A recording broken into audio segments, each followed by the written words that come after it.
नमस्कार मित्रों, eleven classes के यूट्यूब प्लेटफॉर्म पे आपका बहुत बहुत स्वागत है। मेरा नाम विवेक है। आज हम लोग बात करेंगे उत्तर प्रदेश में निवेश के लिए कौन जिम्मेदार है। उत्तर प्रदेश में जनपदवार निवेश के लिए उच्च अधिकारी जो नौकरशाह है उनकी जिम्मेदारी तय की गई है। उत्तर प्रदेश के यह नए यूपी मॉडल की प्रशंसा भी हो रही है और इसकी आलोचना भी हो रही है। आज इस हम पूरे वीडियो सेशन में इसी पर जानने वाले हैं कि ये यूपी मॉडल क्या है, कौन इसके लिए निवेश के लिए जिम्मेदार है, कितनी राशि तय की गई है, कितने लाख करोड़ रुपए के इन्वेस्टमेंट का एक एम रखा गया है। इन सभी मुद्दों को इस हम अपने वीडियो सेशन में जानेंगे। उसके पहले अगर आप हमारे इलेवन क्लासेस चैनल को सब्सक्राइब नहीं किए हैं तो कृपया चैनल को सब्सक्राइब करिए, बेल आइकन का बटन दबाइए ताकि जो भी वीडियोस आए उसका नोटिफिकेशन आप तक पहुंचे और आप उसका लाभ उठा सके। आइए वीडियो सेशन के टाइटल को समझते हुए वीडियो की रूपरेखा को समझेंगे और इस पर बात करेंगे। ये यूपी मॉडल क्या है, उत्तर प्रदेश का ये यूपी मॉडल क्या है, इस पर चर्चा हो रही है। और निवेश नौकरशाही के हाथ में, और निवेश की पूरी जिम्मेदारी किस किस तरीके से निवेश के लिए डीएम और कमिश्नर जैसे उच्च अधिकारियों को उसमें शामिल कर दिया गया है। आइए इस पर हम बात करते हैं वीडियो सेशन की तरफ। कलेक्टर और कमिश्नर के लिए यूपी मॉडल, जानिए यूपी मॉडल के फायदे और नुकसान। ये यूपी मॉडल का जो नया मॉडल आया है उसके क्या फायदे हैं, क्या नुकसान है, खबर को जानेंगे। उसके बाद आगे एक एक बिंदुओं पर हम बात करेंगे। खबर यह है कि जो हमारी योगी आदित्यनाथ की सरकार है उनका निर्णय आया है कि उत्तर प्रदेश सरकार ने राज्य में निवेश और रोजगार को बढ़ावा देने के लिए नए कदम उठाए हैं। राज्य में निवेश और रोजगार के अवसर को बढ़ावा देने के लिए नए कदम उठाए गए हैं। जिले में निवेश को बढ़ावा देने के लिए अगर डिस्ट्रिक्ट लेवल पर हम जानते हैं कि उत्तर प्रदेश में 75 जनपद है और 18 मंडल है, तो जिले में निवेश को बढ़ावा देने के लिए डिस्ट्रिक्ट मजिस्ट्रेट मतलब कलेक्टर और आयुक्तों की भूमिका महत्वपूर्ण होती है। इसमें वार्षिक गोपनीयता रिपोर्ट में समावेश किया गया है। डीएम और आयुक्तों को अपने वार्षिक एसीआर में, एसीआर मतलब एनुअल गोपनीय रिपोर्ट, इसको हम कहते हैं वार्षिक गोपनीय रिपोर्ट में निवेश और ऋण से संबंधित प्रगति का विवरण देना होगा। जो डीएम और आयुक्त होते हैं वह जो अपना वार्षिक गोपनीय रिपोर्ट जारी करते हैं उसमें किस जिले में कितना निवेश हुआ, कितने रोजगार के नए अवसर पैदा हुए, उसको उसमें बताना है और देना है। निवेश के स्तर के आधार पर ग्रेडिंग की जाएगी। निवेश किस जिले में कितना निवेश है उस आधार पर इसकी ग्रेडिंग की जाएगी और उच्च प्रदर्शन करने वाले अधिकारियों को उनके योगदान के आधार पर सम्मानित किया जा सकता है। और जिलेवार देखा जाएगा कि किस जिले में ज्यादा निवेश हुआ है, रोजगार को बढ़ावा मिला है, रोजगार के अवसर विकसित हुए हैं, पैदा हुए हैं, तो ऐसे अधिकारियों को, ऐसे जनपदों को विशेष सुविधा मुहैया की जाएगी। और यहाँ तक संभावना बताई जा रही है कि ऐसे अधिकारियों, आयुक्तों और जिला अधिकारियों को विशेष रूप से सम्मानित किया जाएगा। ये है पूरा मामला।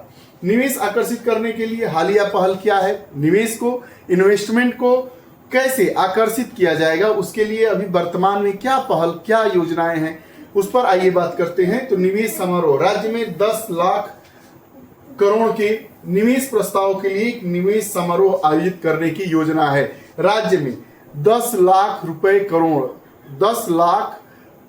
करोड़ रुपए के निवेश के लिए एक सम्मेलन की योजना बनाई जा रही है ताकि उस पर जो निवेश प्रस्तावों के लिए एक निवेश समारोह की योजना आयोजित करने की बात कही जा रही है। जो वर्तमान में पहल है उन पर बात करते हैं। तो सेमीकंडक्टर उद्योग को प्रोत्साहन दिया जाएगा।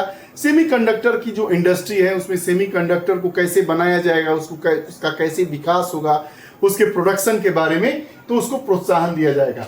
इस पर आइए बात कर लेते हैं। तो उत्तर प्रदेश सेमीकंडक्टर यूनिट्स के लिए 25% भूमि और पूंजी सब्सिडी जैसे प्रोत्साहन प्रदान करता है। उत्तर प्रदेश में अगर सेमीकंडक्टर्स यूनिट्स कोई बैठा रहा है तो उसके लिए 25% सब्सिडी भूमि दी जाएगी और पूंजी की सब्सिडी दी जाएगी। ऐसा अभी तक हमारी पहल है। केंद्रीय सरकार के 50% प्रोत्साहनों के साथ मिलकर सेमीकंडक्टर कंपनियां निवेश पर कुल 75% की सब्सिडी प्राप्त कर सकती है।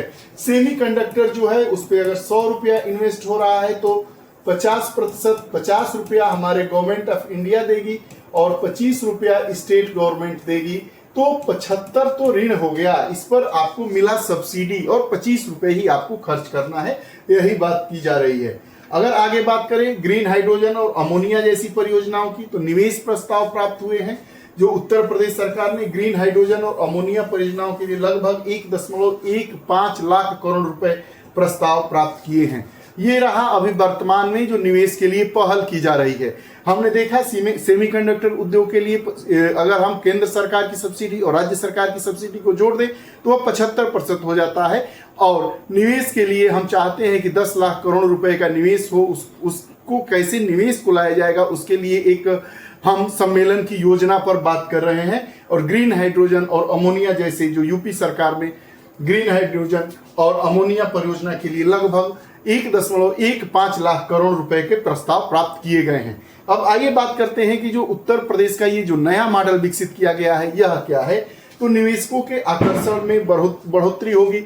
जो उत्तर प्रदेश का यह निवेश का नया मॉडल किया गया है कि जैसे जिले में आप जो आपका एसीआर होता है, एनुअल कॉन्फिडेंस रिपोर्ट जिसको कहते हैं, वार्षिक गोपनीयता रिपोर्ट, उसमें आप बताएंगे कि आपके जिले में कितने रुपए का निवेश हुआ, कितने लोगों को रोजगार मिला। तो इस प्रकार की जो योजना उत्तर प्रदेश सरकार के द्वारा लाई गई है, उत्तर प्रदेश में निवेश के नए मॉडल को नौकरशाहों के हाथों में दे दिया गया है। उससे निवेशकों में आकर्षण की बढ़ोतरी होगी और व्यापार करने में आसानी होगी। इससे रोजगार के अवसरों में भी वृद्धि होने की संभावना बताई जा रही है। सतत विकास और नवाचार को इससे समर्थन मिलेगा। अन्य राज्यों के लिए यह एक उदाहरण प्रस्तुत करेगा। ऐसा बताया जा रहा है कि जो यूपी का यह नया मॉडल है जिसमें जिले स्तर पर देखा जाएगा कि किस जिले में ज्यादा निवेश हुआ है, रोजगार के अवसर बढ़े हैं, नए रोजगार उत्पन्न हुए हैं, ऐसे जनपदों को वरीयता दी जाएगी। इससे क्या होगा, निवेश में आकर्षण के प्रति लोगों का आकर्षण बढ़ेगा, कंपनियां आएंगी, रोजगार के अवसर बढ़ेंगे, सतत विकास और नवाचार को बढ़ावा मिलेगा और अन्य राज्यों के लिए जो उदाहरण बनेगा। अब जो यूपी मॉडल है इसकी तो आपने विशेषता देख ली, इससे क्या उत्तर प्रदेश को मिलने वाला है, इसकी क्या संभावना है, इसको हमने देखा। लेकिन अब हम जानेंगे कि जो यूपी मॉडल है इसकी किन किन बिंदुओं पर आलोचना की जा रही है। तो आलोचना की अगर हम बात करें तो भूमि पुनः आवंटन का पर्यावरणीय सामाजिक प्रभाव, जो भूमि का पुनः आवंटन होगा इसका पर्यावरणीय असर पड़ने वाला है।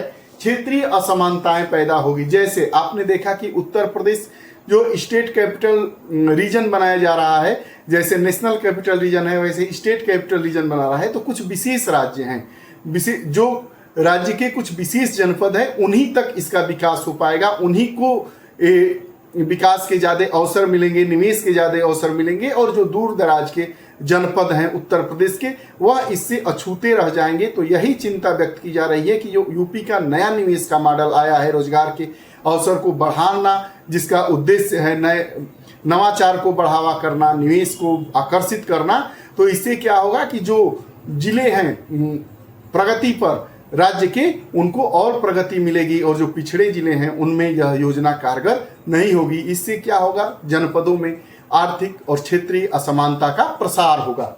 वहीं अगर बात करेंगे केवल बड़े उद्योगों पर इससे ध्यान दिया जाएगा और कुछ क्षेत्र उद्योग और निवेश के लिए अनुकूल नहीं है। और यह भी बताया जा रहा है कि यह सभी उद्योगों और सभी क्षेत्रों के लिए अनुकूल नहीं है। जो बड़े उद्योग हैं, बड़े निवेश हैं, उनको इससे बढ़ावा मिलेगा। उत्तर प्रदेश की सरकार के द्वारा यूपी मॉडल को पेश किया गया है जिसमें निवेश के लिए कौन कौन जिम्मेदार होगा इस बारे में हमने बात किया। इसकी आलोचना किन किन बिंदुओं को ध्यान में रखकर की जा रही है, अभी वर्तमान में उत्तर प्रदेश में निवेश को बढ़ावा देने के लिए कौन कौन सी पहल प्रारंभ की गई है, इन सभी मुद्दों को हमने बखूबी से जाना। आपको ये हमारा वीडियो सेशन कैसा लगा कमेंट बॉक्स में जरूर बताइएगा। हम प्रतिदिन ऐसे ही करंट अफेयर्स के मुद्दों के साथ उपस्थित होते रहते हैं। अगर आप हमारे चैनल 11 क्लासेस से नहीं जुड़े हैं तो कृपया चैनल से जुड़िए, बेल आइकन का बटन दबाइए ताकि जो भी वीडियोस आए उसका नोटिफिकेशन आप तक पहुंचे और आप उसका लाभ उठा सकें। बहुत बहुत धन्यवाद।